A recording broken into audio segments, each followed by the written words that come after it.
Hi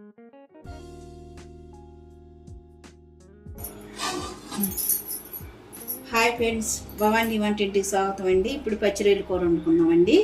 ఇగో tiger రొయ్యలండి పెద్దవి.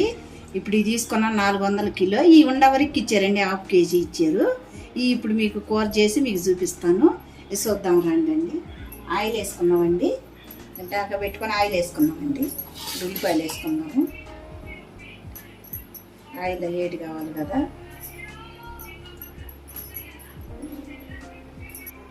Oil వేడైందండి.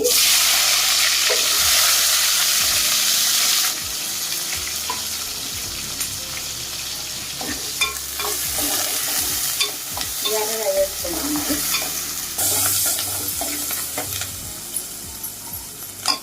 అల్లం వెల్లిగడ్డ పేస్ట్ వేసుకున్నామండి. ఉల్లిపాయలు బాగా ఎర్రగా అయినాయిగా.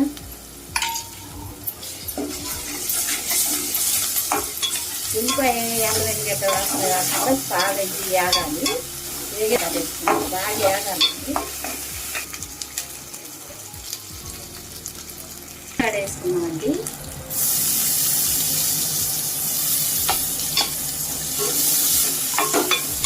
టమాటాలు కూడా వేసుకున్నామండి. ఇవి అయినాక కొంచెం రొయ్యలు వేసుకున్నాము. కొంచెం వేగాలండి. చూద్దామండి. చూడు దగ్గరికి అయిందిగా. టమాటాలు ఉల్లి బాగా వేయలేదు కదా. ఉల్లిపాయ అల్లం వెల్లిగడ్డ ఇది నాకు ఏం రాకుండా పుదీనా కూడా వాడామండి. బాగుంది. ఇప్పుడు పచ్చి రొయ్యలు వేసేసుకున్నామండి. పెద్ద రొయ్యలు అండి, టైగర్ రొయ్యలు 10 సార్లు కడిగానండి. ఈ శాతం రాక శుభ్రంగా ఉంటుంది. బాగుంది.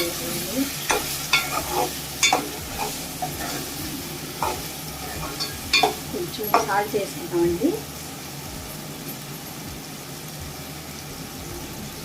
బట్టి చేసుకున్నాం.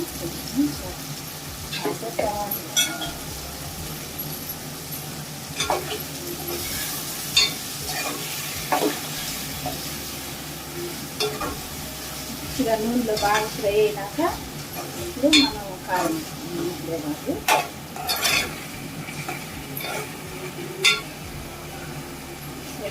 మూత పెట్టుకున్నామండి. నూనె పైకి వచ్చి చూడండి. నీసు వాసన అనేది లేకుండా, ఈ కవ వాసన లేకుండా ఉంటుందండి. బాగా నూనెలో అల్లం వెల్లిగడ్డ పేస్ట్ అంతా బాగా పచ్చిపోయింది. ఇప్పుడు కారం వేద్దామండి. కారం వేసుకున్నామండి. చాలా కారం అంటే కొత్త కారం కదండి, మంట ఎక్కువ ఉంటుంది కాబట్టి కొంచెం అన్ని మామూలు చేసుకున్నాము. కొద్దిగా పులుసు వేసుకున్నామండి. కలిపి పెట్టుకున్నాను. కొంచెం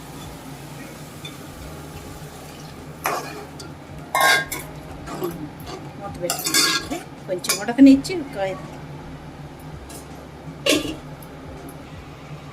చూద్దామండి. చూడండి ఎంత బాగా అయిందో. కొద్దిగా గరం మసాలా వేసుకున్నామండి. కొంచెం మెంతులు, జీలకర్ర,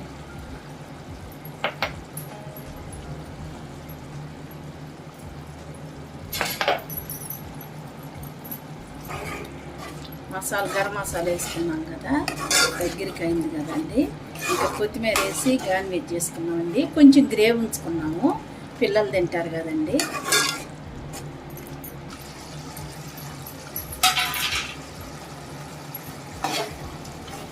కొత్తిమీర కూడా వేసుకుంటామండి. దించుకొని మనం గార్నిష్ చేసుకుంటామండి. చూసారు కదండి రొయ్యల కూర. మీకు కానీ నచ్చినట్లయితే లైక్ చేయండి, షేర్ చేయండి, సబ్స్క్రైబ్ చేయండి అండి. మన ఛానల్ని సబ్స్క్రైబ్ చేసుకోండి. చేసిన